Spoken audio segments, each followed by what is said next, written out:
Hello, this is literally Majora. You can call me Majora if you want, but my real name is Benny. I'm gonna apologize in advance for the rain in the background if you can hear it. I needed to get this recorded for Monday, and today was my last day to do so. As of this being posted, it is the first day of October, and I wanted to kinda snazz up the background for this month. Halloween is my absolute favorite holiday. It always has been, and it's probably always going to be. So obviously, I needed a snazzy Halloween background. Today's Majora Talks is kind of half joking. This is my step-by-step plan of how to ease your parents into your alternative aesthetic. I'm gonna be saying the word goth a lot in this video, but this works for pretty much any subculture that wears a lot of black.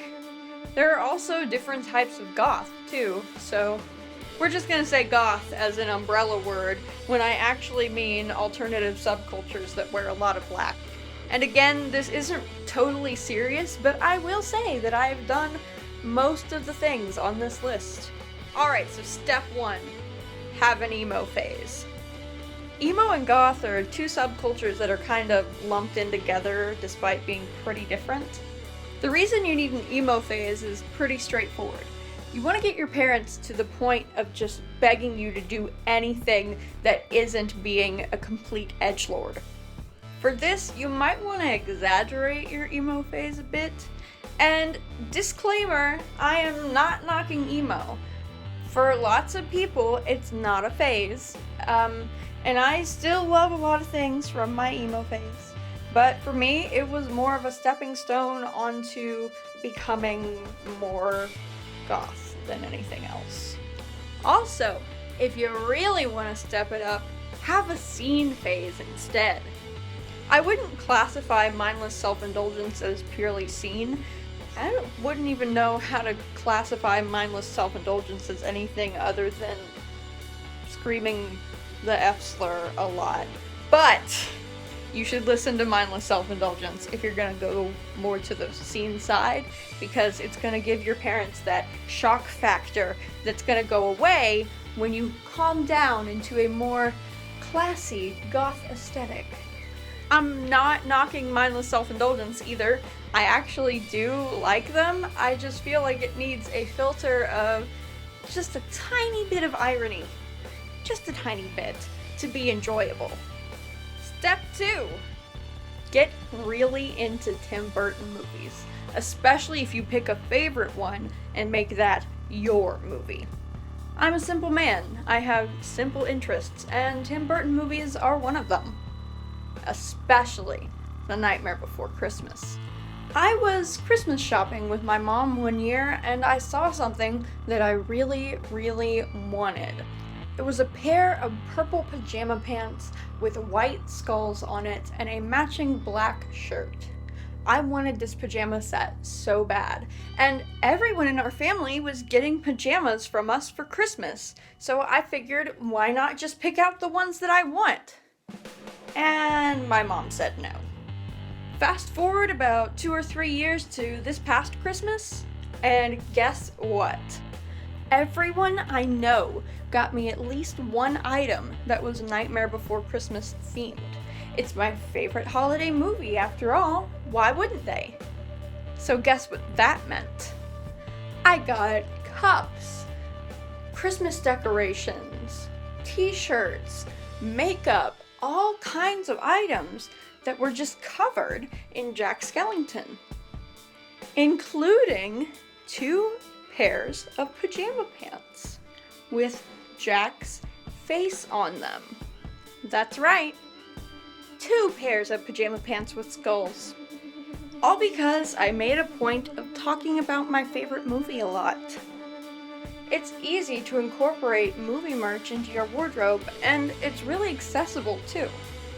They have it at Walmart, Target, and Hot Topic, which brings me to my next point. Step 3. Shop at Hot Topic, but don't buy the darkest or vampiest stuff there right off the bat.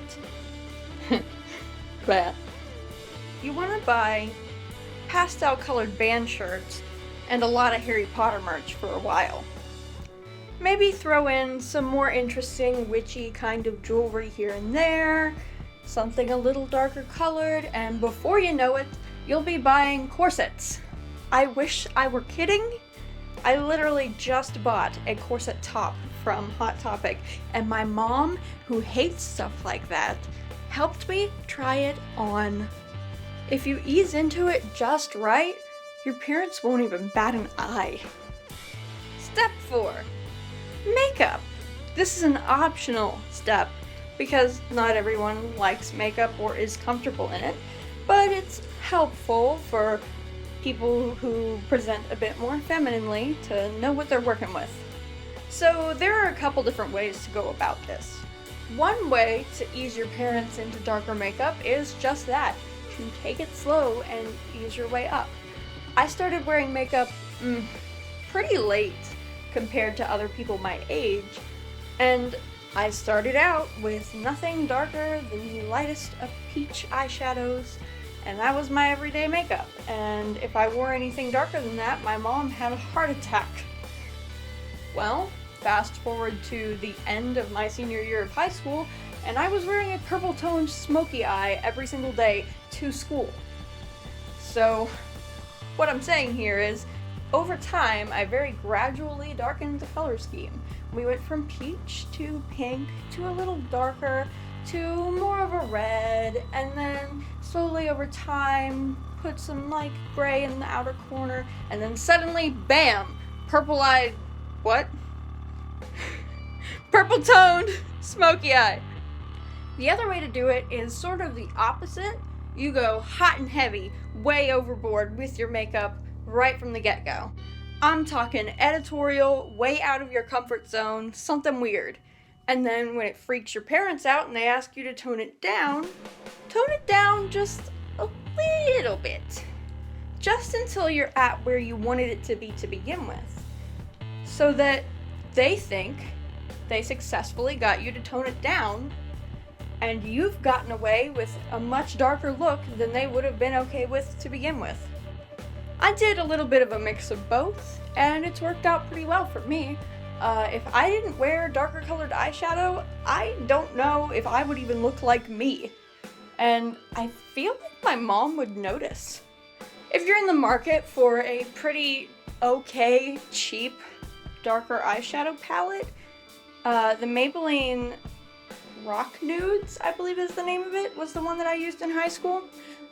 It's not the best quality-wise, but it'll get the job done. And it comes with directions for certain color combinations on the back, which is super helpful for a beginner. Step 5. Get really, really, really into Halloween. Wear darker clothes and say that it's because Halloween is coming. Decorate like crazy for Halloween. Do weird experimental makeup and say that it's because of Halloween. No one so much as looks twice at a nice darker lip or an all-black outfit in the month of October. And you can usually make that stretch a little bit into both September and November.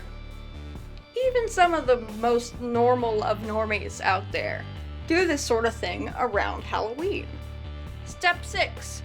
DIY. If it's a matter of finances for your family, maybe your parents don't really mind the idea of an alt aesthetic, but they don't like the price tag attached to it, all you have to do is buy yourself a couple items of black clothing and do things to them yourself. I highly recommend Of Herbs and Altars 2 videos on this subject. Let's please bring more DIY culture back to the goth subculture. Where has it gone? Like, why is it, in order to be goth, you have to own all this expensive, fancy black clothing? No! Literally, just buy yourself something and dishevel it, or decorate it, or do whatever yourself.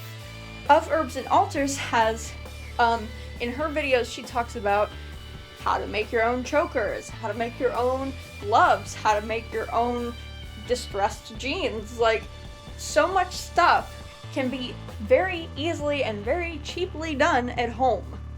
You don't need the most expensive thing out there or the most well-known brand to look cool or to go with the aesthetic that you want to have. It's just not necessary. You also don't need to be full goth all the time. Maybe you just have 2 or 3 pieces that you incorporate into your wardrobe for special events. That's okay. Maybe you're like me and you have lots of pieces that you like and sometimes you wear them together, but for the most part, because of having a day job and working with children, you end up not wearing them as often as you'd like. It doesn't matter. No one can decide whether or not you're goth, or if you're goth enough. Just do what works for you, and what makes you happy. And now I'm going to throw in just a little bonus tip here at the end, just because it doesn't fit very well into the different steps. But it helps to get really into NCIS. Especially if you can get your parents watching it with you. Because one of the main characters of the show, though she's no longer on the show to my knowledge, is Abby. And Abby is the perfect example of what a goth really is in real life. It's not some dark, brooding, I'm going to murder everyone weirdo. It's a nice, normal, well-rounded person who likes dark things, darker music, whatever. Honestly, Abby as a character is just a really good role model in general. She's got good fashion sense, she's very positive, she takes care of a lot of animals, she has such a heart, she's so caring to all of the rest of the team, and she's the resident goth. She's also super smart. What other scientists can you think of that look like Abby Shuto? So that's pretty much it. If you follow those 6 steps and the last bonus step, you can probably have your parents pretty okay with the idea of you being any sort of alternative anything in no time. Thanks for listening, and I'll see you on Friday for an extra spoopy how this thing changed my life. Bye!